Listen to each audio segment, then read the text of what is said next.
We're approaching counterterrorism in a manner tailored to the particular terrorist threats that we see emerging from particular countries. Today in Somalia, we face Al-Qaeda's largest and wealthiest global affiliate, and one that holds substantial territorial safe haven. Washington deploys hundreds of U.S. troops to Somalia and targets Al-Shabab militants amid concerns over the goals and effectiveness of the Biden administration's strategy in the Horn of Africa.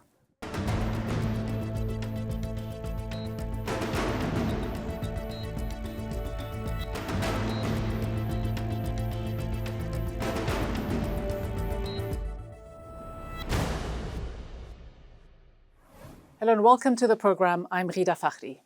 The White House announced last month that it would re-establish what it described as a small, persistent U.S. military presence in Somalia, reversing the Trump administration's decision to pull troops out of the civil war-torn country in December 2020.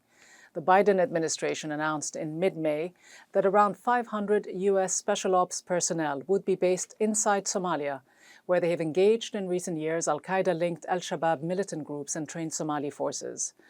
Last week, the government in Mogadishu confirmed that the U.S. military carried out its first airstrike in the country since announcing its latest troop deployment.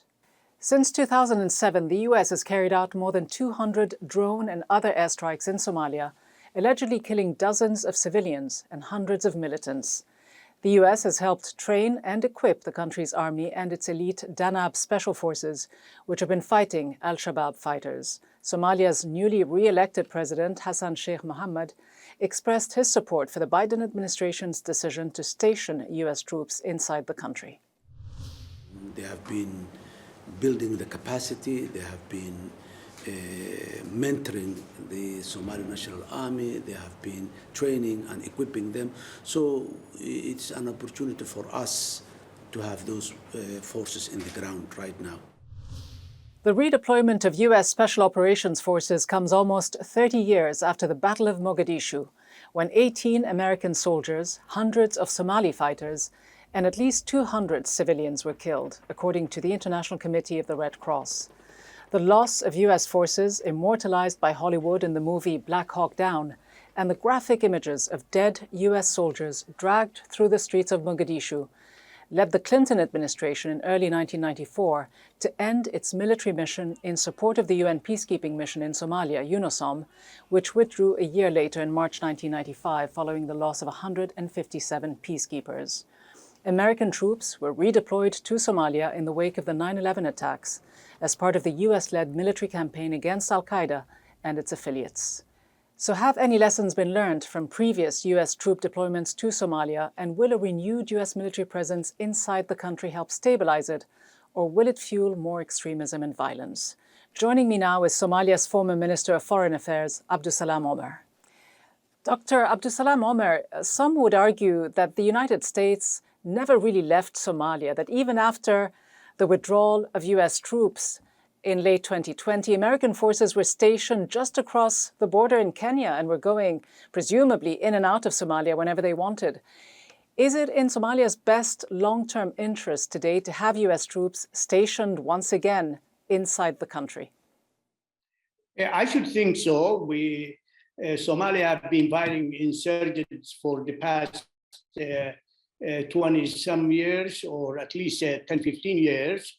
And any friendly country, especially the United States, to come and help with our struggle with insurgents that are not really specific to Somalia, they're all in many countries in the world, is most welcome. But doesn't the US military presence actually fuel the insurgency? I don't think the insurgency in Somalia, Al-Shabaab, needs any fueling by anybody. I think it's one of the tools to fight the insurgents in Somalia. It's not the only tool. The United States trained certain Somali troops called Danab, and we want them to train additional troops, and they, do play a critical role in stabilizing Somalia. They did train the Danab special units, and they trained them for the past 15 years. That hasn't worked very well, has it? When you consider the fact that Al-Shabab has gained in strength, still controls important parts of the country as well. The Pentagon says it is now redeploying due to quote unquote worsening security conditions. Is that really the case? Is the situation worsening on the ground? I think there might have been some setbacks for the last 2 years because of internal political squabbles, and particularly for the extension or the attempted extension by the former president for 2 more years of his term. But Somalia is better off today, and it's better with the American troops to be here. And there has been a lot. There has been a lot of improvement in certain parts of the country, and also we're working on the government's working on the other parts of the country. But realistically, what kind of difference can 450 or 500 US troops actually make? It's a part of a continuum of a strategy, and that strategy is the United States training Danab and taking certain actions with striking actions, or if you want to call it strategic actions. And then there is the AMISOM, which is now ATMIS. And then there is the Somali troops that has been trained primarily by Turkey. So if you add all of it together, then there is a strategy to fight against the insurgents. But hasn't that strategy failed?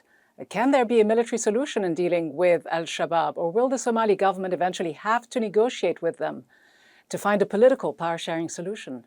Well, I think that's a different question. I think there has to be the option of negotiation has to be looked at. Certain elements within the Al-Shabaab leadership or the rank and file have to be talked to, who are willing to talk. Others are not going to be talked to. They are criminals who have committed many atrocities against the Somali people. So you can have a strategy of talking to them and putting militarily pressure on them, and then also creating jobs for the youth who have been attracted by the insurgents, and building schools and creating investments.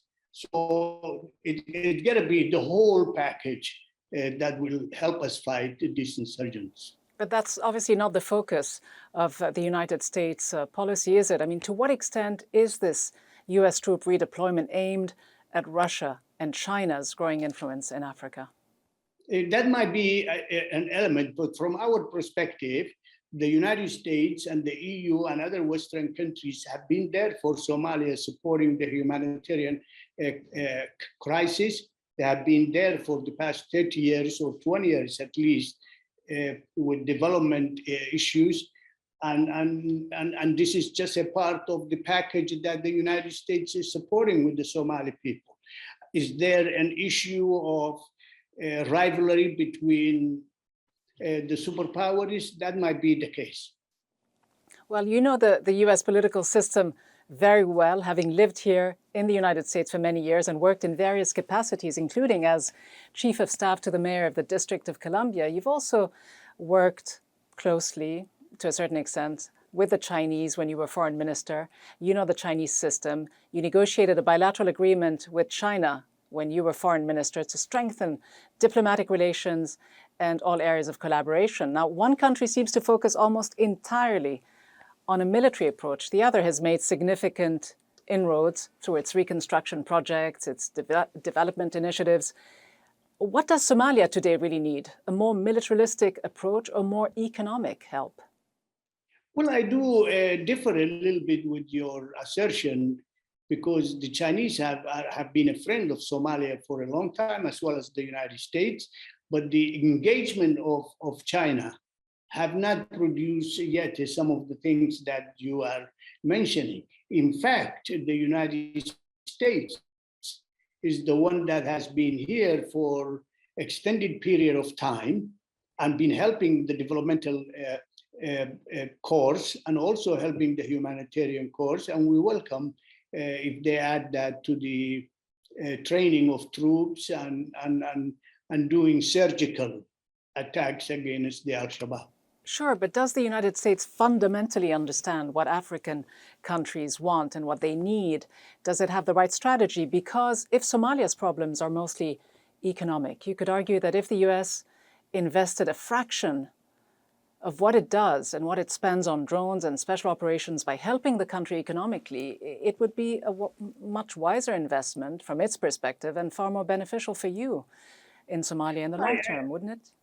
I do agree with you that more economic support is needed by all the countries, not only the United States, but by the EU, Al-Shabaab, our Arab brothers and sisters. And well, so that would be necessary to have. But also, we are in a fight for the survival of Somalia against these insurgents, and any military help is very welcome. And many would argue that reconciliation is the most important issue for Somalia right now. A lot of the grievances, they say, stem from the rivalries among different clans. Is the new president, who is also the former president, under whose presidency there was a lot of accusations of massive corruption, is he the right man for the job today? Is he going to have a more pragmatic approach? President Hassan Sheikh Mohamud is a local guy.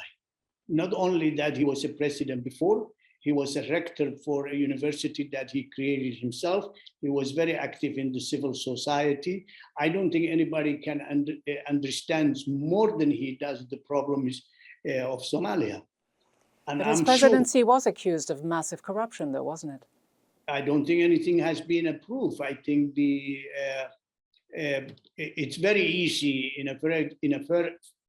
a post-conflict country or a conflict country, people point fingers at each other, but there is no proof that there was a massive corruption. In fact, it's not a whole lot of money to be corrupted in Somalia. But the point here is that he already declared that he wants to see Somalia peace with itself and with the rest of the world. So we will start peace with ourselves. Reconciliation should start.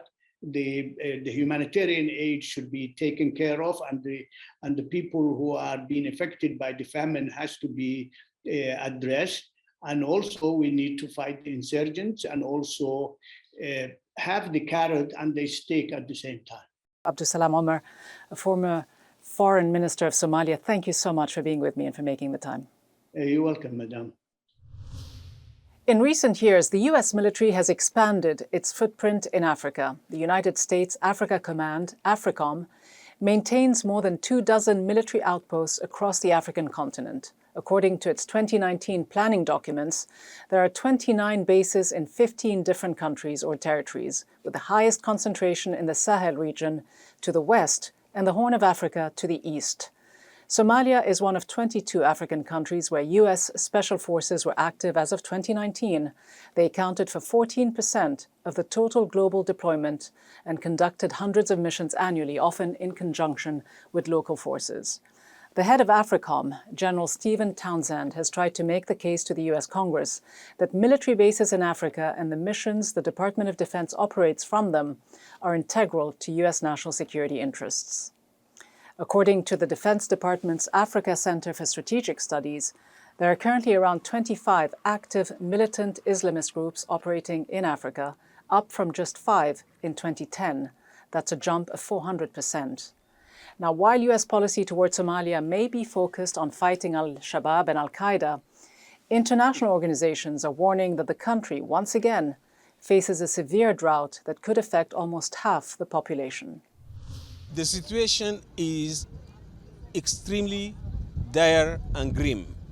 7.1 million people are going to be affected by this drought situation before the end of this year. And unless we scale up and step up our response, unfortunately, many people, including at least 330,000 children will perish before the end of the month of June. With the threat of starvation worsening in Somalia and neighboring Ethiopia and Kenya, could the US better address the situation by providing the Somali government with economic and humanitarian assistance instead of military support? I'm now joined by Sarah Harrison, Senior Analyst at the International Crisis Group. She is former Associate General Counsel in the Office of the General Counsel for International Affairs at the Department of Defense. Sarah Harrison, you are the lead author of an upcoming report on US policy in Somalia. Now, the Pentagon has called its redeployment of troops, quote, a repositioning. But what policy, if any, does the Biden administration actually have for Somalia beyond stationing a few hundred troops inside the country and targeting Shabab with more airstrikes? Well, from what we know is that the National Security Council last year did convene an effort to develop some type of broader strategy for the US government. Though in speaking to US officials, it was clear that still the primary goal of the US government was to use military action against al-Shabaab because the policy that's driven and the policy in the US is driven by the threat that the US perceives al-Shabaab poses to the US and US interests in the region. So the new decision by the Biden administration, I think, shows that it is going back to what it is comfortable with respect to its counterterrorism approach in using the presence of military forces to train the local Somali forces and to use airstrikes to put pressure on al-Shabaab leadership and the organization. But this policy is military centric and has not worked for a very long time. But if it hasn't worked, if Washington's over-reliance on the military hasn't achieved its aims after 15 years, if it has even prolonged the conflict, as you and others have argued, why is Washington continuing down this path? I think that DC this policy is driven by the military and the military's perception of this threat emanating from al-Shabaab. And there is a counterterrorism apparatus that drives military policy when there is a terrorist group that presents a threat to the United States.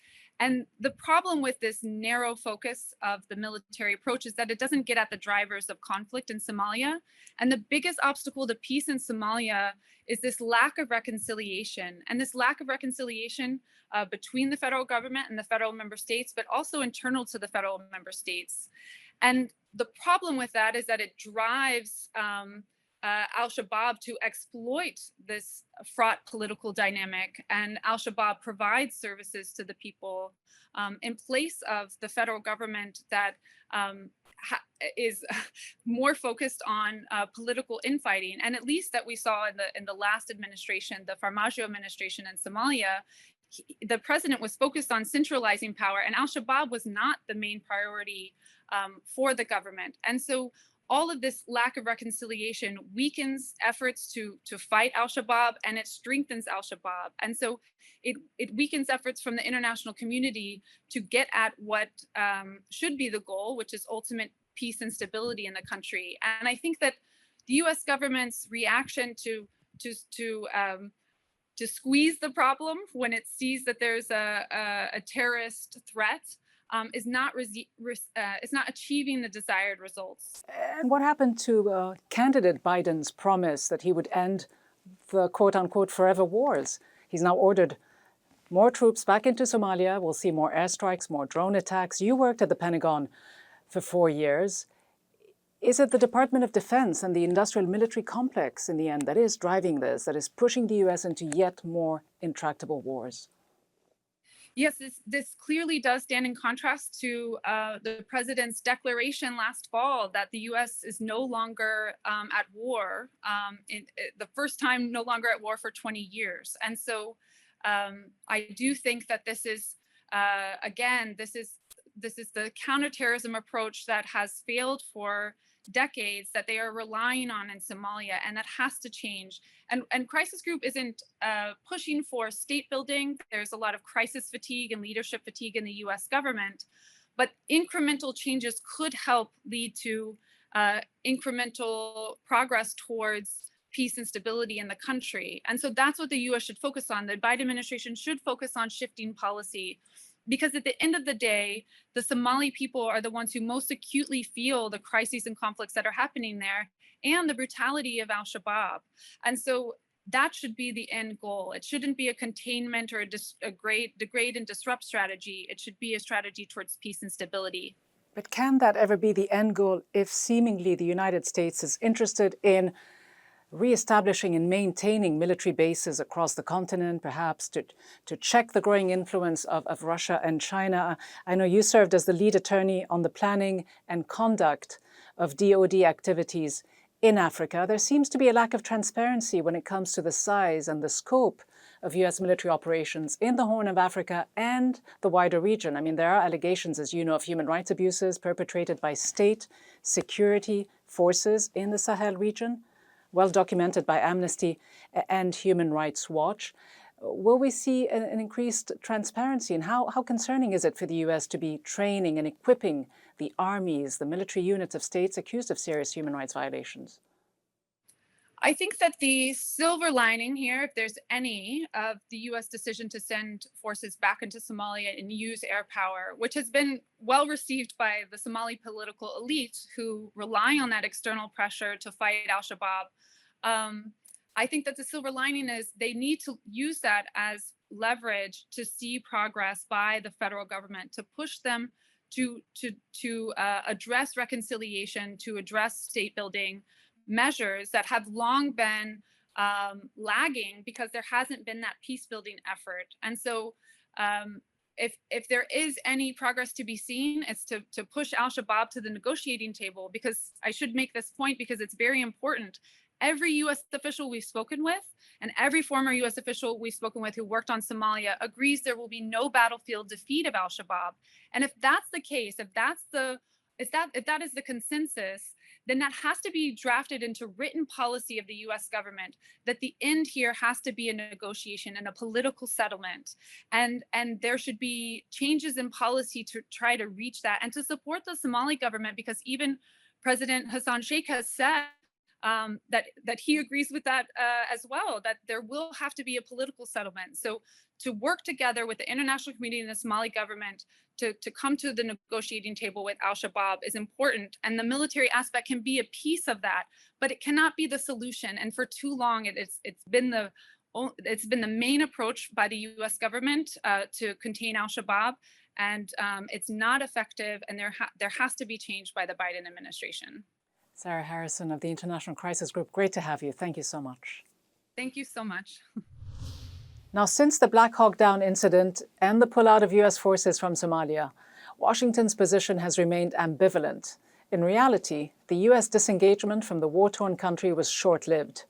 After defeating the so-called Islamic Courts movement, which had started to stabilize the country, the US military intervention under the guise of a tenuous post-9/11 anti-terrorism authorization for the use of military force gave rise to an offshoot of al-Qaeda, the al-Shabab armed group, which hasn't been militarily defeated. The United States also argued it had the authority to resort to drone strikes under Article 51 of the UN Charter to, quote, conduct collective self-defense of partner forces. But this policy failed. Recent reports and US government assessments suggest that al-Shabab is gaining strength. The government of Somalia, meanwhile, remains shaky, riddled with corruption and inner conflicts, as well as the serious problem of secessionist Somaliland. But the story may not be as straightforward as it sounds. Biden's deployment of up to 500 special operations forces, in addition to hundreds of so-called US military advisors reportedly in the country, may have less to do with Somalia and more with China and Russia. Two powers that have, in a few short years, made formidable forays, both military and economic, in Africa, a continent which has once again become the battleground of large powers. The influence of France, the UK and the US is in retreat, whilst that of China, through its Belt and Road Initiative, and Russia, through the deployment of the Wagner Group in Mali, Libya, Sudan, and other African countries, is on the ascent. And so, in short, what we are witnessing is a new competition for Africa's riches, and there are plenty, and a new form of conquest. Whereas the old competition in Africa between the US and the USSR in the 60s, 70s, and 80s was largely ideological, today the West is seeking to save what it sees as its preserve: raw materials and critical rare earths from both China and Russia. And for that, deploying forces and establishing new military bases in Africa is for Washington necessary to stay in the game, not so much to fight al-Shabab, but possibly to mark its territory in Somalia and beyond before being outdone by Beijing. That's all from me, Ghida, Fakhry, and the team. Thanks for watching.